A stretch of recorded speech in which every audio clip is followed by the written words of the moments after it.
Good morning, children. Welcome back. In the previous video, we have seen the structure of human ear and the working of human ear. I hope you have practiced it very well. Next, we are going to see the concept that is persistence of hearing. Persistence means what? The same thing is repeated again. Okay, or we have the sensation that the things are repeated again and again. Okay, so the sensation of hearing of any sound persists in our brain for 0.1 second. This is called the persistence of hearing. Okay, I'll explain this concept. Okay, persistence means what? Now I'm talking to you. Okay, do you feel that the sound of my voice is still in your ears when you switch off the video? After switching off the video, do you feel for a few seconds that my voice is still in your ears, or you can hear or you can feel that my voice is still running in your ears? Okay, just try it today once again. You'll notice that you can hear my voice even if the video is off. Okay, so this concept is known as persistence of hearing, and this persistence of hearing lasts still only 0.1 second. Okay, when the voice is stopped only for 0.1 second, you can hear the sound again. And why this is happening? Because the persistence of hearing helps us to get a feeling of continuity. Okay, there is a continuity feeling while hearing one sound after another.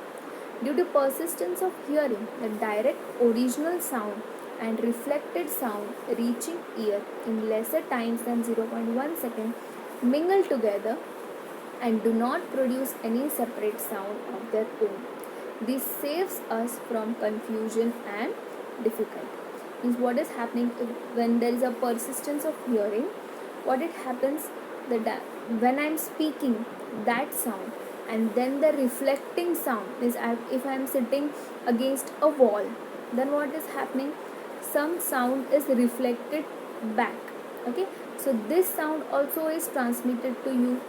Now what happens if this is less than, it is taking less than 0.1 second to reflect?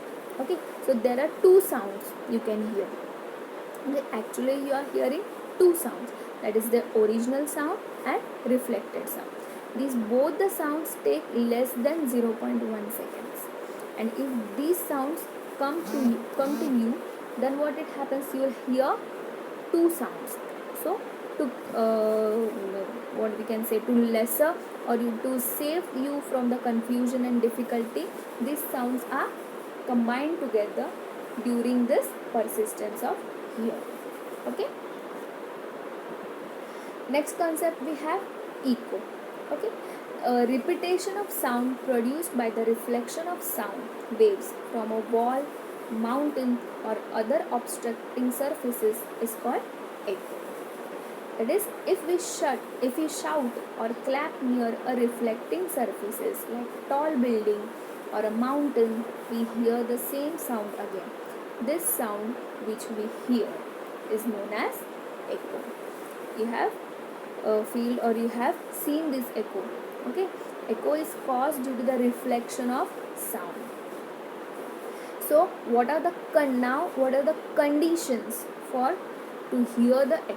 To hear an echo clearly, the time interval between the original sound and an echo must be at least 0.1 second. Okay, why this condition is there? In the previous slide we have seen that if the sound comes before 0.1 second, then what happens? Both the original and the reflected sound gets mingled together and we can hear only one sound.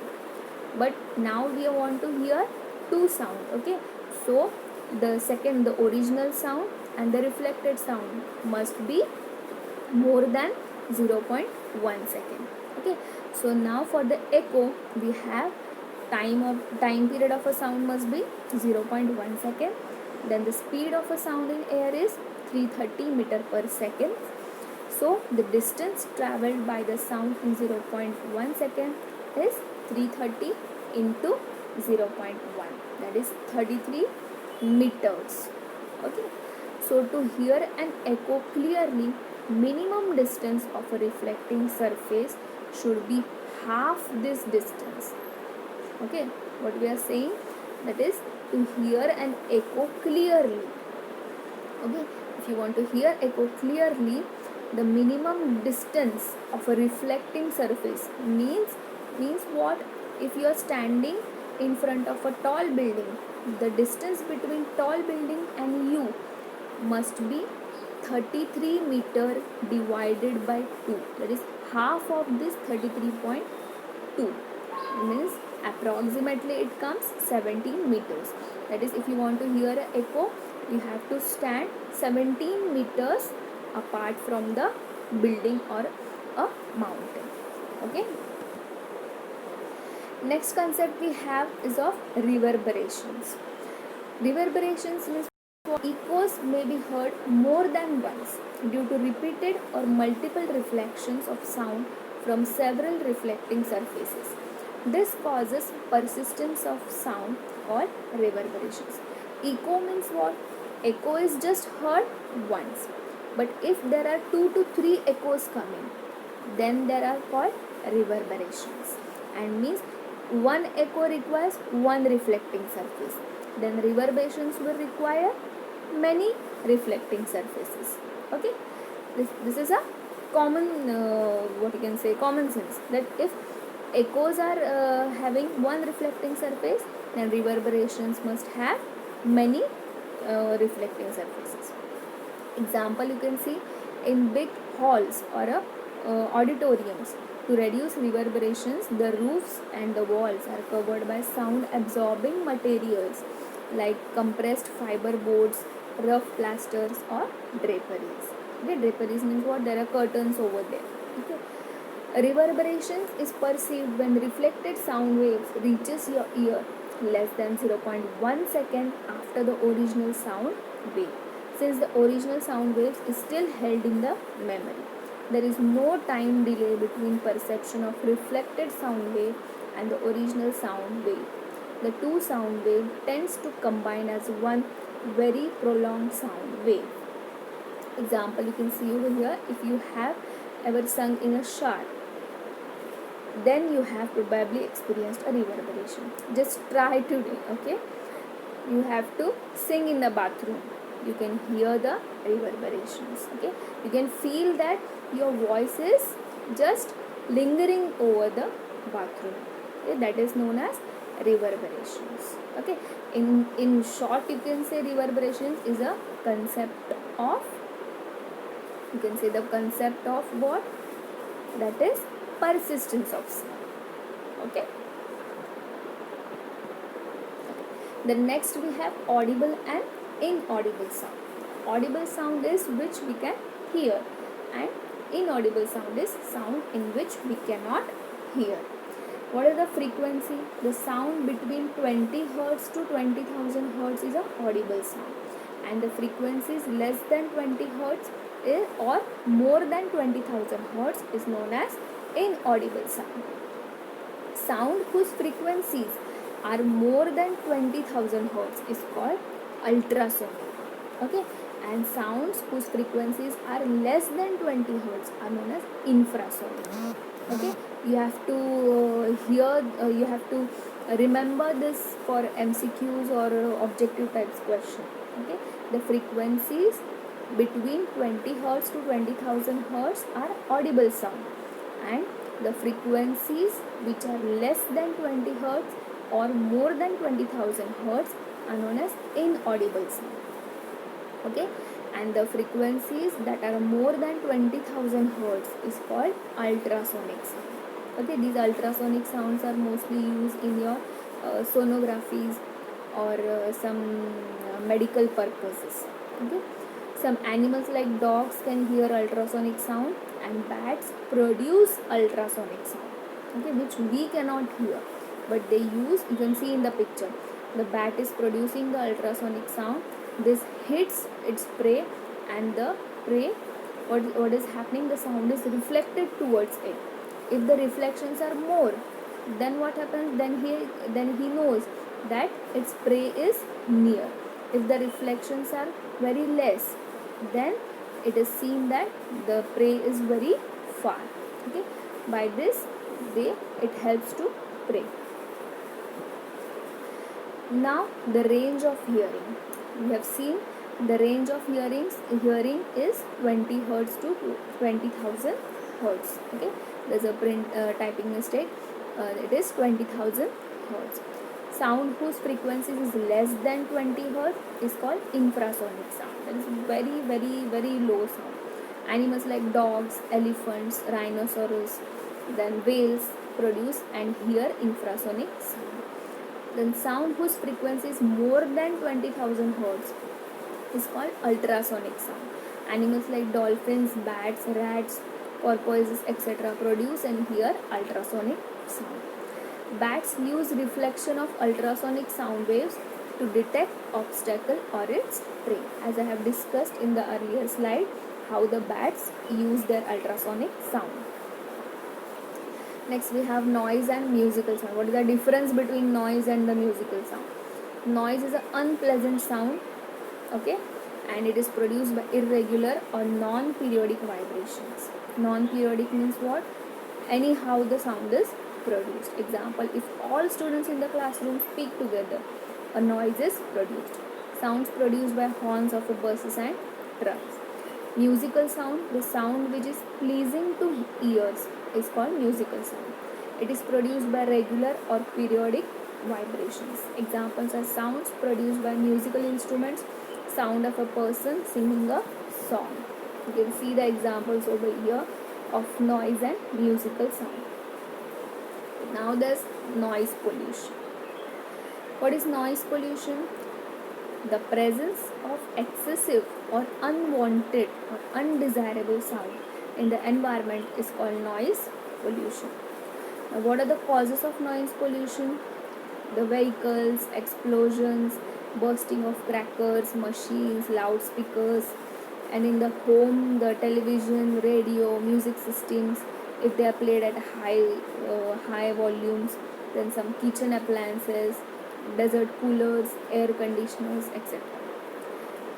What are the harmful effects of noise pollution? It causes several health related problems, that is lack of sleep, then hypertension, high blood pressure, anxiety, etc. Anxiety means you get angry faster or you are not stable. A person exposed to loud sound continuously may get temporary or permanent impairment of hearing. Okay, you can be deaf if you are continuously hearing of if you hear loud noise. Okay, so we tell your parents or elder ones, advise you that do not keep on putting that earbuds in your ears and listen to the high pitch or high volume. Okay, because you can have a temporary or permanent impairment of hearing. Now, what are the measures to limit this noise pollution? Noise pollution can be reduced by using silencers in the vehicles, industrial machines, home appliances, reducing use of vehicle horns, running TV, radio and music systems at low volumes. Then planting trees along roads and buildings also help to reduce noise pollution. Okay, how this planting trees along the roadsides and buildings also help reduce noise pollution? Because the trees and the buildings are the sound absorbing materials. Okay, they absorb the sound very much.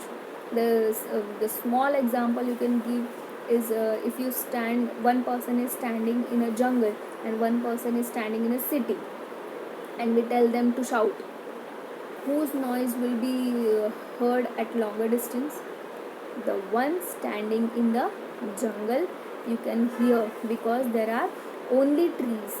Okay, and trees have the barks which absorb the sound very less.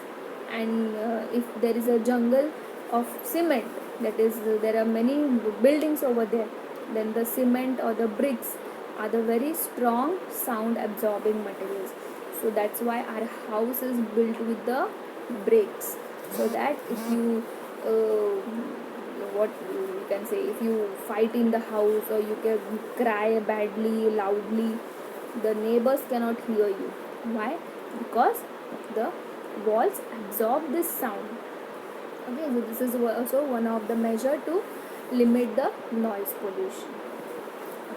So due to this noise pollution, some can get hearing impairment. You can see the picture over there. Okay, there is a sign language in the right side. Okay, they're saying hello. Okay, yes, then no, how they're saying that is no, then yes. Okay, there are some signs over there.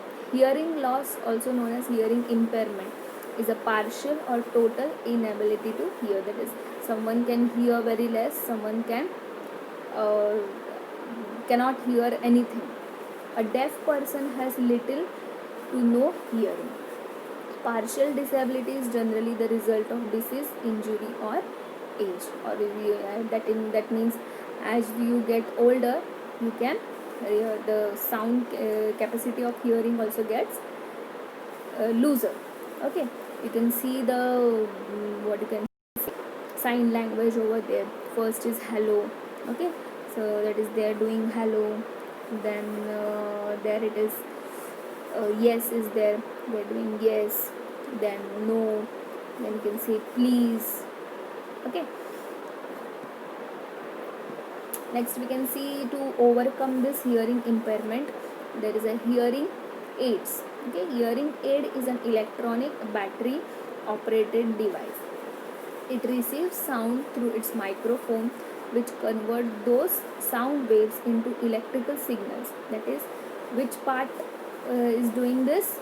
The cochlea, which is in our ear. Cochlea does the transmitting of this conversion of sound waves into the electrical signals. Okay, this cochlea part is fitted into this microphone. Okay, this signal are amplified and given to the speaker of the hearing aid.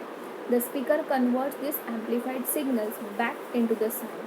This amplified sound is then sent to the ear, and this helps the affected person to hear it much more clearly. Okay, I hope you have understood the working of this hearing aids also. Okay, so now in this lesson we have to remember important parts, that is what is sound, the various different musical instruments in it, then what is frequency, what is amplitude, what is time period, then how is the working of simple pendulum. Okay, then we have seen of the structure of human ear, what is the working of human ear, then we have seen the noise pollution over there. Okay, and the impairment of hearing, and what are the impairment hearing aids. Okay, please read the lesson so that you can understand the lesson very clearly. Thank you, children.